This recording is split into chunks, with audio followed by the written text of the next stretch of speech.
আসসালামু আলাইকুম, শুভ দুপুর সবাইকে। আমি নূর মোহাম্মদ মামুন।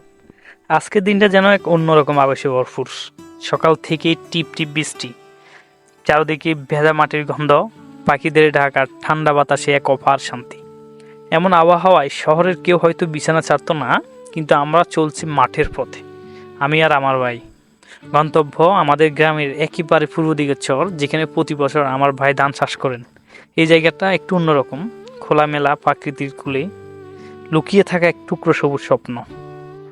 হাঁটতে হাঁটতে চোখে পড়লো ভেড়ার টং, কি সুন্দরভাবে বানানো।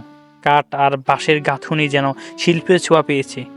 মনে হচ্ছিল প্রকৃতি আর মানুষের পরিশ্রম মিলে এক অসাধারণ গল্প রচনা করছে। পৌঁছালাম জমিতে, চারপাশে শুধু সবুজ আর দূরে ভেসে আসছে নদীর স্রোতের মৃদু গঞ্জন। এমন পরিবেশে কাজ করাও যেন এক অন্যরকম আনন্দ। বৃষ্টির কারণে জমির মাটি ধুয়ে গেছে, পানি জমে নেই, অথচ এই জমিতেই হবে ধান চাষ। পানি ছাড়া ধান চারা রোপণ করলে চারাগুলো বাঁচবে না, তাই আইল উঁচু করতে হবে যেন বৃষ্টির পানি ধরে রাখা যায়। হাতে খন্তা তুলে আমরা শুরু করলাম মাটি তোলা। এক চাকের পর আরেক চাক তুলতে তুলতে জমির আইলগুলো ধীরে ধীরে উঁচু হয়ে উঠতেছে।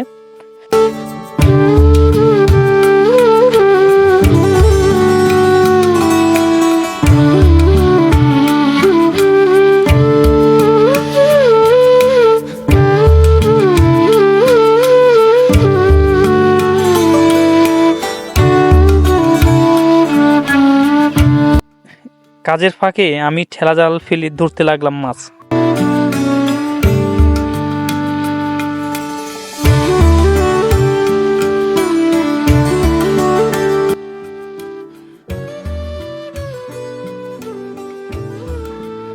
দেখি জালে উঠে এলো এক গাদা ইচা মাছ। সেই ছোটবেলার আনন্দ ফিরে এলো।